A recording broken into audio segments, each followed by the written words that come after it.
before any of your time, but it was an ice cream bicycle franchise concept. And when I was a kid, I always, and this is going to sound kind of weird, but I remember like laying in bed reading Entrepreneur magazine and having a dream of someday growing up and owning a Dairy Queen franchise. And because I'd go to my baseball games and I'd see these massive lineups, into the parking lot, and I'm thinking somebody's making a lot of money here, and I want to own one of these. Plus, I love Dairy Queen, so I had this choice, and they both looked like awesome opportunities: running a College Pro business or running a Dickie D ice cream business. And the ice cream kind of tied into my longer term vision, so I got into this ice cream franchise, and it was an amazing experience. I still remember my first weekend in business. It was April 1st, 2nd, and 3rd, and it was the hottest recorded weekend. It was an Easter weekend. It was the hottest recorded Easter in history. It was between 33 and 35 degrees that weekend, if you can imagine. So, but at the end of that weekend, I had $3,500 in my hands, cash. I'd never seen more than $1,000. I don't even know if I ever saw $1,000 in my hands. But at the end of that weekend, I'm looking at this cash and I'm realizing, wow, this is the power of franchising, where you're actually using somebody else's idea and you're putting the work into it. Now, I had to pay my kids. I had to pay, all the, that were riding the bikes. I had to buy all the ice cream, and it's not like $3,500 in profit, but I just never seen that much cash in one place. And so anyhow, that was an exciting time. Now, the following summer, I ran a second summer, and all my kids went on strike. It was actually kind of interesting if you think global warming is, things are definitely getting hotter now, but it was hot back then. That was the hottest recorded summer long in recorded history at the time. And my kids went on strike, which they can't actually do because they were all independent contractors, but it sounded really good. And one of the kids, their parents worked for a newspaper, and they took these pictures of the kids in a park. And long story short, the next day I wake up, this thing, it hit the newspaper, the local newspaper, the Cambridge Reporter. I'm like, oh, this is crazy. I mean, it's a bit of a stunt. The kids, they all came back at the end of that day laughing. You're going to see something in the paper tomorrow. I'm like, okay, whatever. The day after that, it hit the National Wire, and it was in every newspaper across Canada. And like the Toronto Star, the Toronto Sun, the Vancouver Sun, and the headlines were like, ice cream vendors' dreams melt in a flurry of labor disputes. It was just more of a stunt than anything else, but it became a big issue because it was a labor dispute, and it spread all across Canada. Long story short, I'm like 22 years old.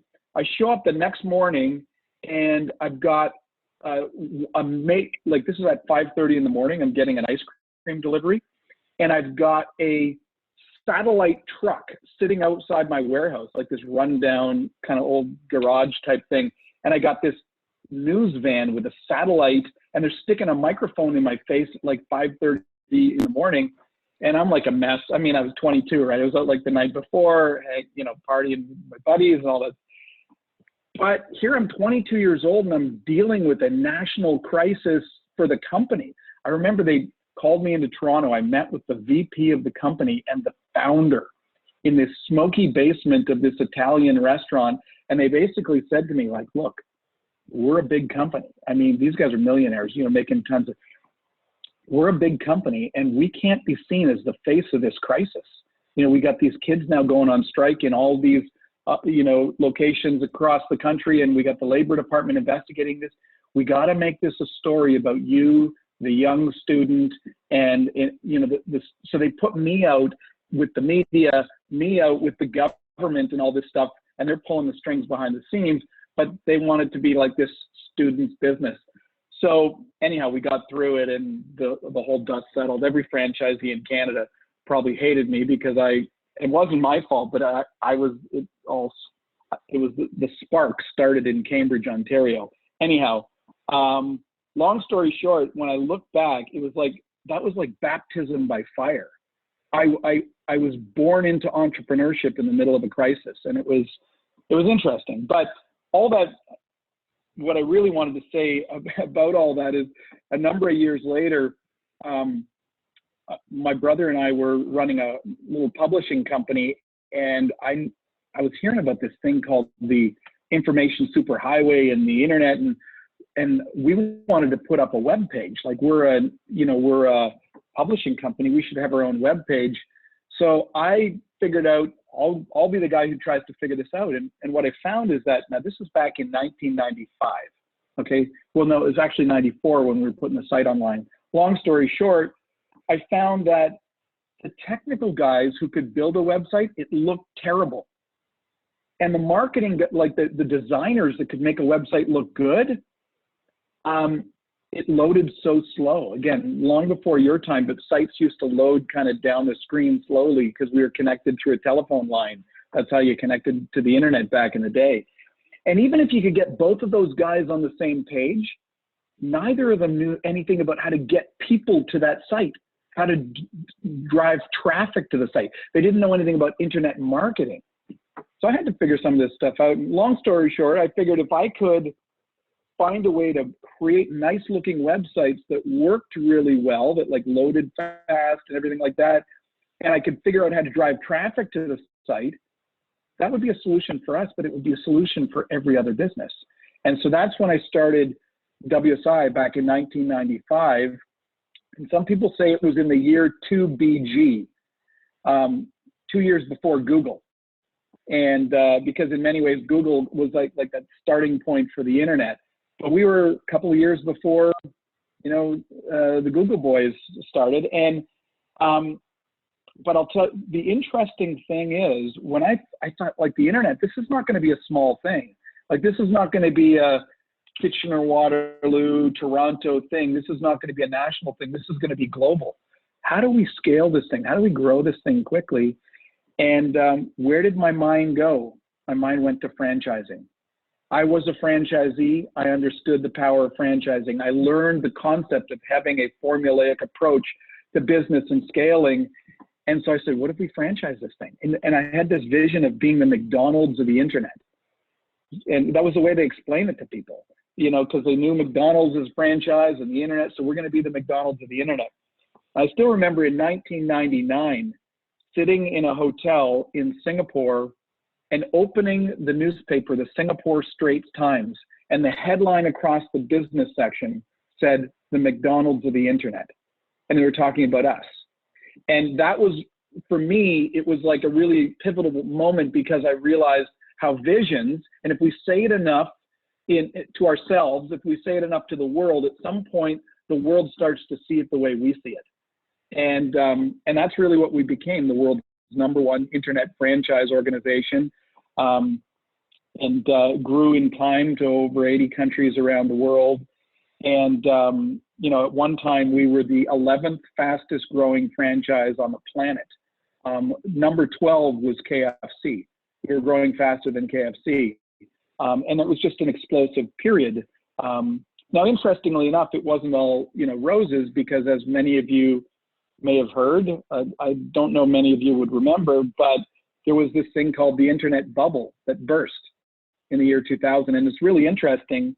It was April of 2000, the internet bubble burst, which is like exactly 20 years ago from the pandemic. But most companies went under. In fact, IBM was one of the investors in our company. And a year and a half or 2 years later, when I was speaking to one of the partners, the IBM partners who ran this program that invested into upstart companies, he said there was 8 companies out of 400 companies they invested in. There was 8 companies that were left. Everyone else blew up. So when I think about some of the cycles we've been through, whether it was the dot-com bubble, whether it was 9/11, whether it was 2008 crisis, the one thing that I've found is interesting is that those businesses that are born, or those entrepreneurs that are active through these times, it's a real pivotal, foundational moment in their career as entrepreneurs, because it's easy when the wind's in your sails. You know, everybody looks good. It's like stockbrokers, they look great. Oh, talk to my stockbroker. He made me, 15% last year. Yeah, who cares? The market's up 17. How smart is the stockbroker, right? And whether it's, oh, I'm making so much money in real estate who cares? The whole market's going like this. Everybody's making money. But entrepreneurs that actually hone their skills in difficult times end up accelerating outside the curve faster than everybody else. And I've seen that time and time again. So this is a real pivotal and exciting point to hone our skills as entrepreneurs. But one of the things, if I fast forward into the future, over the years, I've been so impressed by the College Pro DNA. And some of you have heard me talk about this in various settings, but there's this DNA in College Pro people that leads to very effective, high performance leaders. It leads to highly effective, high performance founders and entrepreneurs. So whether these are people that end up leading companies, these are people that start companies, if you've got College Pro on the resume, it says something special about the DNA. You've been through an experience that others have shared and that has shaped and impacted high performers. I remember 2 summers ago, I was at the summer board meeting for the International Franchise Association, and I was talking to Charlie Chase, and this is before we acquired College Pro, but I have to say, and Tony knows this because him and I have been working together on it for the last, 3 years or so, looking at opportunities where we could acquire College Pro, and the timing had to be right. But at the time, I remember standing on a terrace speaking to Charlie Chase, the CEO of First Service Brands and, all of the other brands, the $2 billion organization that used to own College Pro. And he said, if I could only tell you the CEOs that are running Fortune 500 companies today that started as College Pro, with College Pro on their resume. Not only do people fast track, it's not like just because it's on your resume that people fast track through these kinds of career ladders, but it's also the skills that they developed that helped them fast track through. So when my son was 19 and it was time, he wanted to start a business, where did I suggest he go? College Pro. And he became a College Pro franchisee for a couple of years. I wanted him to have that experience. And so for us, having College Pro as part of the Clear Summit Group organization is critical, because what is College Pro? It's a leadership development factory. It's an entrepreneurship development factory or machine or institute or academy or however you want to think about it. But we need part of our organization that's cranking out leaders and entrepreneurs and founders and people whose companies will invest in, or people that will lead our companies in the future. So not to mention, I'm just really passionate about helping youth become entrepreneurs. The future, you're all the future generation of entrepreneurs that'll lead our country. Aaron and I were speaking a couple of days ago just about, I said, what do you want me to talk about? He said, talk a little bit about how digital marketing has changed. And I think that's an interesting question. And it triggers a thought. Jeff Bezos, I'm sure you're all familiar with, the founder of Amazon. He's often been asked, how is the world going to change in the future? I mean, you're the closest to technology. How's it going to change? And he said, I don't have a crystal ball like anyone else doesn't. But he said, I think a more interesting question is what won't change. He said, because I can't build a company around what might change, but I can build a company around the things that I know won't change. And he said, the things we know won't change is that people are always going to be concerned about getting fast delivery. They're always going to be concerned about getting the best price. And they're always going to be concerned about getting a high selection of things to choose from. And he said, we built Amazon from the beginning because we know those things aren't going to change. And everything we do feeds into that virtuous circle of those 3 things that we want to deliver to our customers. And it's interesting. I mean, the internet has changed. Back in 1995, we were basically selling one thing, websites, and we were helping people generate traffic. But then e-commerce came along, and then database driven dynamic websites came along, and then e-learning, and then social came along, and everything else that has changed so dramatically. But what's interesting is what hasn't changed since 1995. And it's the three principles that WSI was founded on, and that is, we have to have an internet property. Back in the day, we called them websites, but today, you know, it could be our Instagram or our Facebook page, but there's got to be a place where people land.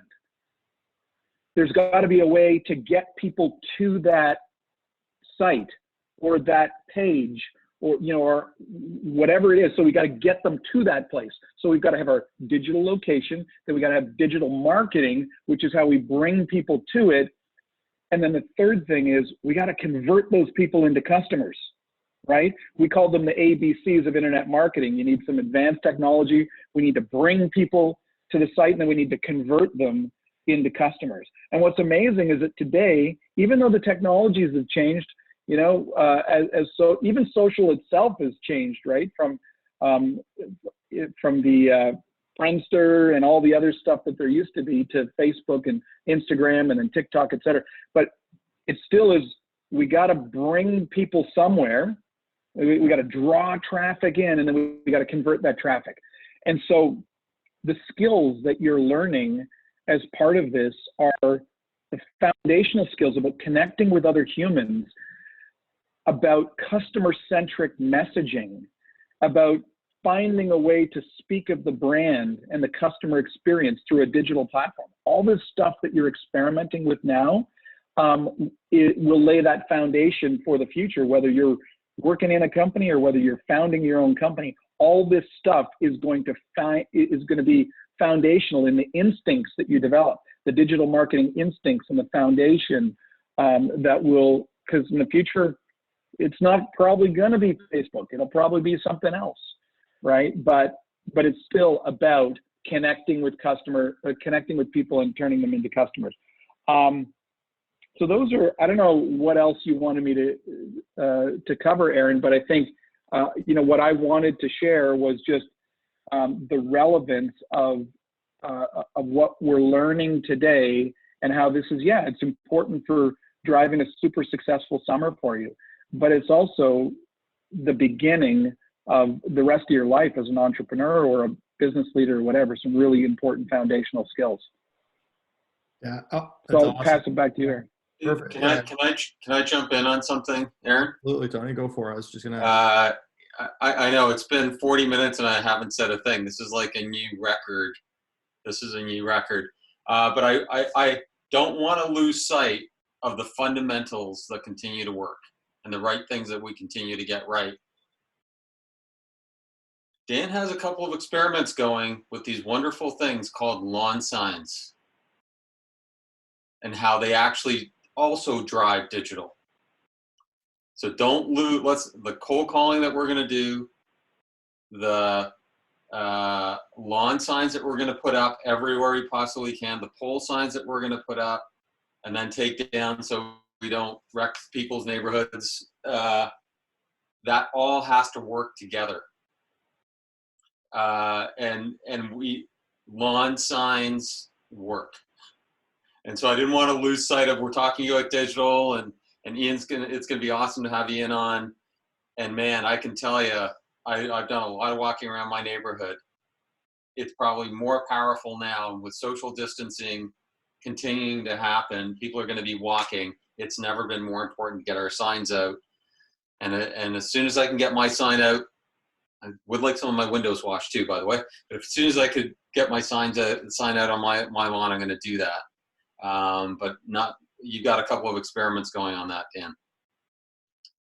So I'm really glad you brought that up, Tony, because, you know, while we use data to track and technology in everything we do, we even use that on very simplistic, in the traditional marketing. All of our lawn signs, We generally drive them through a call tracking so we can measure the data, like what lead came from what sign and convert it into what sale. We do that same thing with flyers, et cetera. But based on that data, here's something very interesting I can tell you. And I'll use an example with one of our other businesses, Tutor Doctor. Lawn signs in Tutor Doctor generate sales at 7% cost of sales. So in other words, to generate $100, it costs $7 in lawn signs. So that's the cost of a lawn sign, that's the cost of the person putting it out, et cetera. Digital marketing, Google advertising, runs at a cost of about 22%. So it's not like digital is better than traditional. In fact, in many ways, as we've moved towards digital, people have begun, marketers that have used traditional methods like direct mail are beginning to see an improvement in performance. Gary Vee was talking about this last year at the IFA convention, is that things are now, old school things are now starting to work more effectively because so many have moved to new channels. So we need to think about an omni-channel strategy. What a lot of people don't get is that they'll say, oh, I got that lead from organic. It's an organic SEO lead, from Google search. Yeah, but the person was searching for Tutor Doctor because they saw the Tutor Doctor lawn sign. They went home onto Google and searched for Tutor Doctor, and now they became, a customer. But don't attribute that to Google. Google's just working like a telephone book that's connecting them to you. That was your lawn sign that created that impact. So we really need to think omni-channel. And what's so powerful about this window of time we have now as entrepreneurs is that we can use some of this time to do the digital stuff, because we're not, knocking on doors in the same way that we might have been, in another, last year or next year. So we can develop a new skill and a new competency as an organization that we wouldn't have otherwise had an opportunity to develop. But to your point, Tony, absolutely, it's not an either or, it's an omni-channel world we're living in.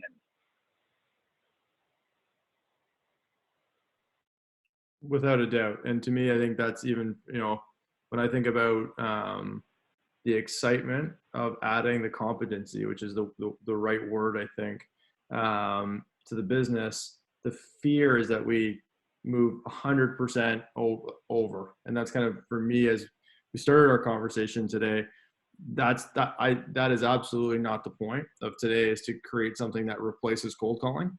It's something that adds to what you're doing. And to me, I think that is such an important piece. I can't even remember the last time I got for example, a handwritten letter. And it's not the whole letter, even just on the actual envelope. And I think it's, for sure, like I think of, again, Erica McAllister talking about sending thank you cards to previous customers, because all anyone's getting right now are bills. So sending that and just taking the time to write out 100, or whatever the number was for you, Erica, but thank you cards as to what you would do. Like, that's just something that's a little bit different. So I think today is a massive, and it's been a gap. I think of all these different things as almost like the verticals of like, how are you going, what's your marketing, and what's the vertical category, and how many leads do you need to get from everything. This was a vertical that we didn't have to be able to add to it. And I think, again, Dan, it's good. It's exactly what, for me, I was interested in and thought others would be, is what's different, what's the same, what, I think, like, whether it's Facebook or Schmacebook or whatever it's going to end up being in 20 years from now, it's no different. I think, and Ian will talk a little bit about it, but being able to get to people is so important. When I think about the web, when you're talking about websites, and one of the keys of that whole thinking and process was to be able to get people to it, right? It can look beautiful, but if nobody's going to it, what there's nothing there to do. But once you're there and people are there, is being able to convert them is a whole nother piece. So I think when we look at today, for the group as well, like, today's not all of it. Today is like literally the starting line to be able to get a step down the road. It's the opportunity to have, let's say, the base foundational skills to be in the game. And from there, there's going to be a lot of work and different things. And we're going to keep using some of these sessions to be able to do that, but a lot of work and different things to be able to work on, the next steps of conversion and what's that going to look like. and how's that going to be? But I think those are foundational skills, and we were able to do it through cold calling. And now we're going to bring in an additional element that we can add to some of those things. And when they all work together, it's a beautiful thing. And I think that's something that's really exciting to me to think about. And that's why I'm so excited to add it, because it's definitely something that I think this group, if you think of the group that we work with, and all of you look around at a lot of you, something that you naturally do probably better than a lot of companies would, if you will, being able to capture and share, but to be able to put it in a process that makes sense. And I think to do that in a time where you're developing your entrepreneurial skill, I've referred to this window as like training in more difficult conditions. This is the first time you're running a business right now. It's like doing push-ups with the temperature turned up, running with the temperature turned up, or push-ups with weights on your back. When things kind of go, Dan, you said wind in your sails, it's going to be that much. If you've got the foundation of skill and experience in a slightly more challenging environment, the foundations and the skills don't change. But what you need to, how much further they get you, your trajectory is kind of what changes, I think, more than anything. And that's something that I've learned, a lot in the last little while. I think, again, the last 8 weeks, let's say, have not been business as usual, but at the same time, they really haven't been that much different. It's just a little bit more challenging environment. And I think that's been a really, let's say, encouraging thing to me and validating thing to me, having been in College Pro for, let's say, as long as I have, to be able to understand and see how those things, I feel them, I guess, not just know them. So great. Anything else, Tony or Dan, that you wanted to add before we took a quick break and welcomed Ian? I'm good on my end. Cool. So what we'll do, we'll take a quick break. Just so you know, everybody, we'll start at 1. So you have 12 minutes if you need to grab a coffee, especially if you're on the West Coast. Thanks, Dan, for taking some time and introducing yourself. I know we haven't had a chance to do that. Thanks, Tony, for input, and Clarissa for putting it together. And we'll come back 1 o'clock start with Ian. I'll do a quick intro, and then he's going to roll into it. So we'll see everybody back in about 10 minutes. See you guys.